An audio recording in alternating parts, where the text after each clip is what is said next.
Hello everyone, this is Joe, 4 Soft Corners here, and for today's video I'm going to be showing off the second iteration of what I'm calling the Topspin set. So if you haven't seen my last video, I just showed kind of a way I was grouping together 3 different sets to, eventually long-term try and build just one bigger set.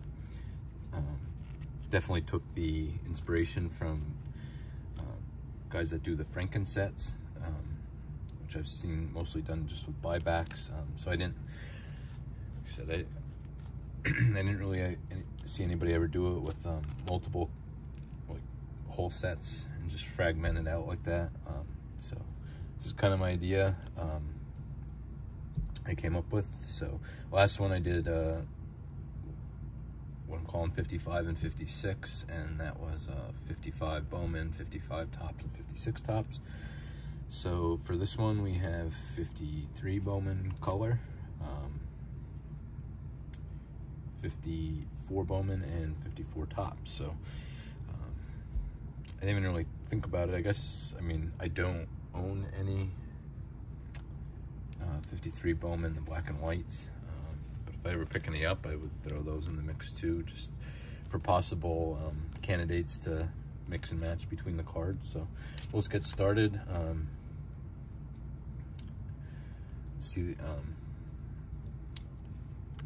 For this one, don't have a number 1 in right now, but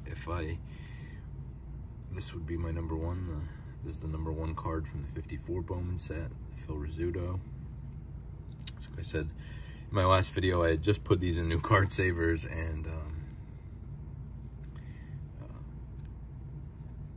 superior fit sleeves, so I didn't want to bust them out yet, but whenever I get more progress on these are cards that I will take out of these and put into here. So that would be card number 1, so just showing that. So there you see the very, I was gonna say have one of each set, but I thought we had a 53 Bowman in there. We don't. So you can just kind of see how it would work.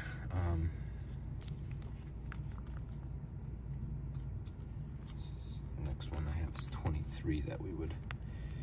So it would be 16. So yeah, if I were, this would slot in here, I believe, because I don't have a card there currently. So this Luke Easter would slot in right there. Like I said, as I was going through cataloging the cards I have from all the different years, I kept a lot of them just loose, and then a decent amount of them put in the card savers like this, just, different higher end players or Hall of Famers or cards that were in better shape.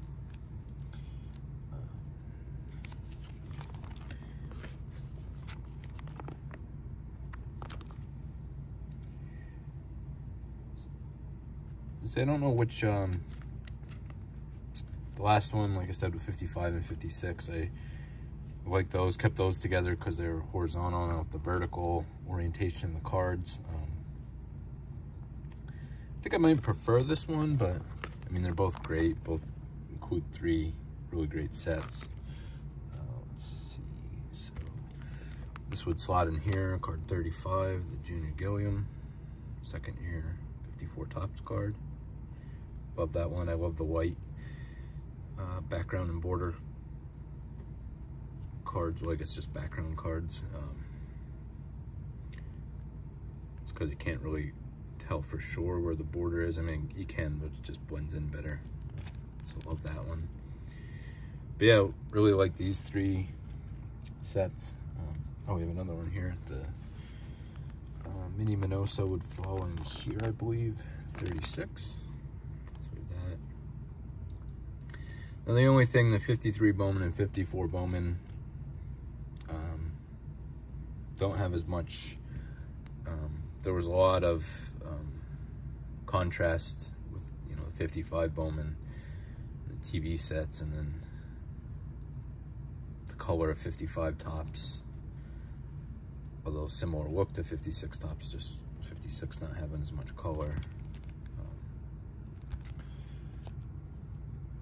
So like I said, 53 and 54, oh, sorry, we're not ready for that one yet.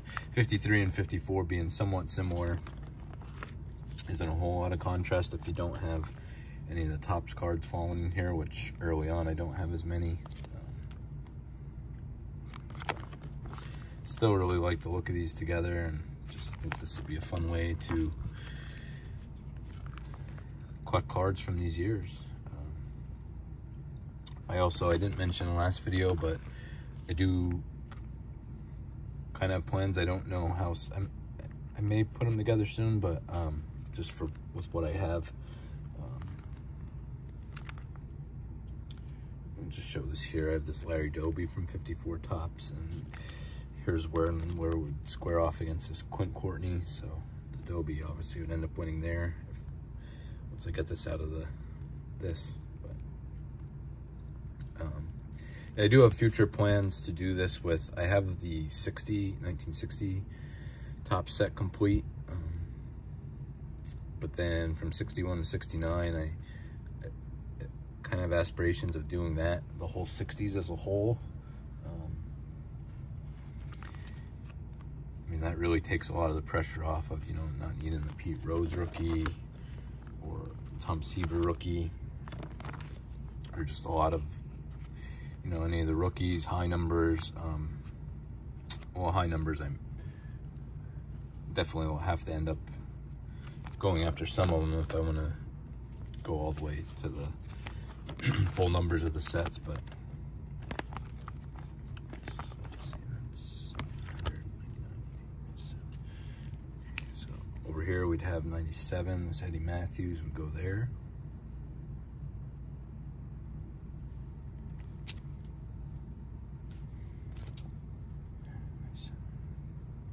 And then 99 right here, the Warren Spawn. And the only thing, I'm never gonna break cards out of slab, so if I would decide to ever send any of these in, or any of the current cards I have that are slab that I want to keep that way, would not be removing those, so I wouldn't consider those part of the set. But like I said, just these that, if I hadn't just put these in new card savers, they'd be in here already. But yeah, talking about doing the 60s as a whole, like I said, that would just take a lot of pressure off just all those cards in general. I mean, on average, you're looking at over 600, or well, I guess approaching 600, and then to the later 60s, over 600. So, I mean, just for 10 sets there, you're probably looking at like 6,000 cards or so. Just in general. I mean, I have some of them, but just gets very overwhelming very fast to do that many sets, or you're never going to be able to focus on that many at once. And just you could say it's a marathon and just pick stuff up here or there, but it's also just gets tough if you're not picking up a lot up for any one year, to just stay super invested in it, or you know, really be enjoying it that much. So, but yeah, the 60s as a whole would like to do. Before we get into that thought, this is the last one I have in a card saver, this Johnny Padres. Again, this is 166 here, this Sandy Consuegra. So this would be taking the spot right here. But beyond that, I have just about completed 76 and 78 Topps. Starting at 75, I have a fair amount.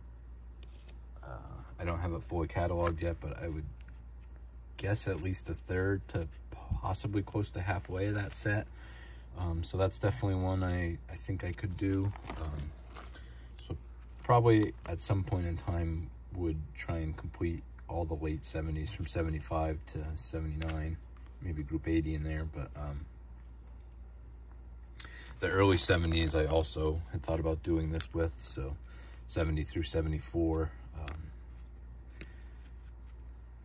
high numbers, and 70 through 72 are pretty tough. And then 71 in general is very tough.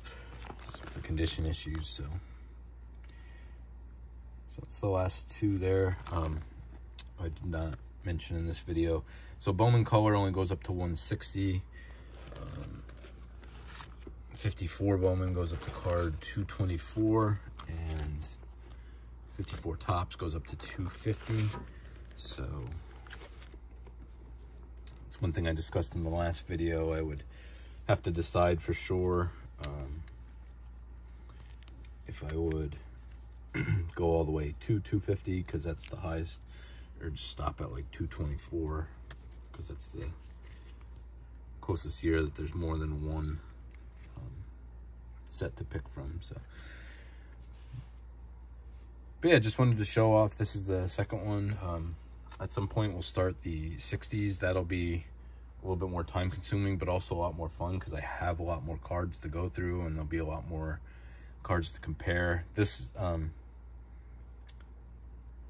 mean, I would say I liked having multiple things to compare and pick a better card, or what I just card I enjoy more, would like to see in the binder more. But it was almost kind of frustrating not having a ton from these sets and going through and just hoping I had as many unique numbers as possible. And then when a lot of them kept doubling up, then it just meant I couldn't fill the binder quicker. So it'll just be more I have to pick up, but that's fine. A set like this that's never really complete, that, like I said, just that pressure isn't there. So I think it's just a fun way to collect these. So like I said, I'd be working on the 60s at some point, and probably show that one off, and then in the future do updates on progress on this or any pickups, maybe get a handful and set the binder up and see which ones would make it and which ones wouldn't. So let me know your thoughts again on this. Like I said, the last video I didn't mention doing the 60s or early 70s, so let me know if you think that's another fun project. But yeah, thank you for watching, and just remember, any card can be a great looking card even if it has 4 soft corners. Thank you.